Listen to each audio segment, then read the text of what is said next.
Welcome back. 8:15 is the time on this Wednesday morning. You know, the FDA, they've issued some new breast screening requirements, and they're designed to improve early detection for both men and women. It's an amendment to the Mammography Quality Standards Act, and we've got Dr. Kevin Stevens here to explain these new mandates for Louisiana patients. I saw there were a lot of them by age and specifics, and we love that this is just kind of bringing new awareness and reminding people of what they need to do to keep up with these standards. Yeah, you know, the thing here is the biggest change in the standard is now they have to report back whether you have dense breasts or not, because that makes a difference. Absolutely. Just to explain it so you know it. So the breast is made of fatty tissue, which is not really dense at all. So if you have mainly fat, when you do a mammogram, you can see it right through it, and it's very, very effective in detecting lumps. Sure. But if you have glands and stroma, then the breasts tend to be very dense. And when you have a dense breast tissue, it's hard for the mammograms to really accurately detect if you have lumps or not. So you don't want to get a false sense of security. Sure. If I had a mammogram, it was great, everything was wonderful. Well, if you have dense breasts, then you should really make sure you follow up on it and not just think that it's totally normal because it may be masking. You got it done. Exactly. That's really great. And so now your doctor will talk more about that, about your specific case, right? And then, as you said, that might encourage you to follow up sooner, or, you know, make sure you get that check when you're supposed to. Yeah, and then, you know, the other thing that you have to look at is your history.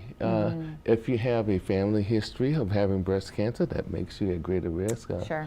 Even males have a risk of breast cancer, typically in the age of 60 more or less, and particularly males who have a family history, and maybe if you took estrogen for whatever reason, that would increase your risk for breast cancer also. So you have to kind of talk about it, think about it, and make your care applicable to the unique circumstance that we all are different. Absolutely. And remind everyone out there again at what age they should start regularly getting that yearly mammogram. Well, so if you have a strong family history and you feel a lot of women have fiber tissues in their breast, and so it could be very difficult. So you can start at the age of 40 to 44, and then but the recommendations start from 45 to 55.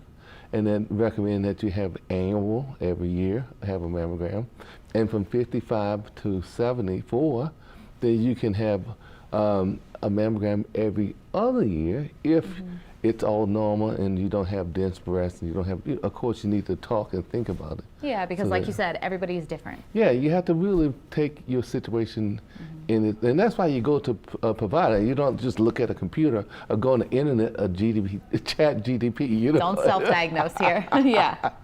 You go to your provider and they say, no, you have this, maybe you should get this, and that kind of thing. So that's exciting. Perfect. Well, thank you so much for this. It was very helpful and a really great, you know, just a reminder for everybody out there. So. And don't forget, get screened. And then, of course, we all have to tell everyone, don't forget, go vote. You know, make sure you get out and get some exercise and walk around and get do that vote put in. We love it. Thank you so much, Dr. Stevens, for being here.